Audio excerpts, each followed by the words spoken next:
रक्षाबंधन आ रहा है। हम 3 सिस्टर्स हैं, हमारा कोई भाई नहीं और मैं बीच वाली सिस्टर हूँ। मुझे याद भी नहीं कि मेरी छोटी सिस्टर, जिसका नाम भी छोटी है, वो कब से मुझे राखी भेजना शुरू कर दी।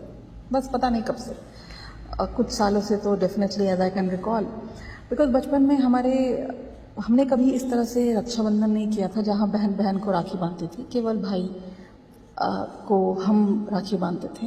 हमारे कज़न, हमारे बड़े वाले चाचा जी के 2 बेटे थे जिन्हें हम भैया भैया बोलते थे और हम उन्हें राखी बांधा दिया करते थे। लेकिन टाइम के साथ रियलाइज़ हुआ सिर्फ किसी को भाई कह देने से वो भाई बहन का रिलेशनशिप नहीं हो जाता। ग्रोइंग अप मुझे ये बताया गया कि रक्षाबंधन का मतलब होता है promise of protection protection from whom, किससे और क्यों। मुझे बोला जाता था ये मत पहनो, वो मत पहनो, वहाँ मत जाओ, ये तुम नहीं कर सकती, वो मत करो, लड़कियों को बाल नहीं काटा जाता, बड़े बाल होने चाहिए, 6:30 बजे के अंदर घर आ जाना चाहिए, अंधेरा ढलने के पहले घर आ जाना चाहिए, चाहे आप ग्रुप स्टडी पे हो, स्टडी के लिए हो, बाजू में हो, कहीं पे भी हो। और सिर्फ मुझे ही नहीं, घर के सारी औरतों और लड़कियों को यही बोला जाता था। तो कभी कभी सोचती थी कि यही प्रोटेक्शन है, शायद इसी के लिए हम भैया को राखी बांधते हैं।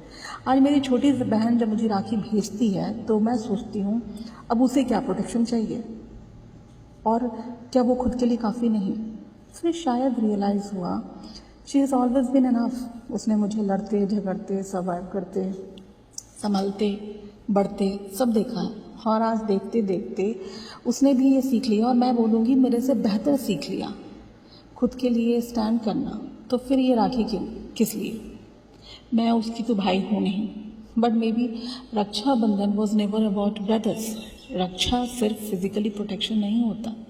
कभी कभी हमें किसी ऐसे इंसान की ज़रूरत नहीं होती जो हमें फिजिकली प्रोटेक्शन दे।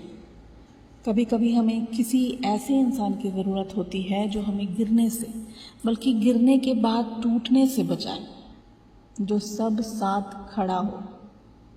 तो जो तब साथ खड़ा हो, जो हमेशा खड़ा हो जब हम इमोशनली वीक हो, जो हमें डायरेक्शन दे, जब कोई खुद कंफ्यूज हो।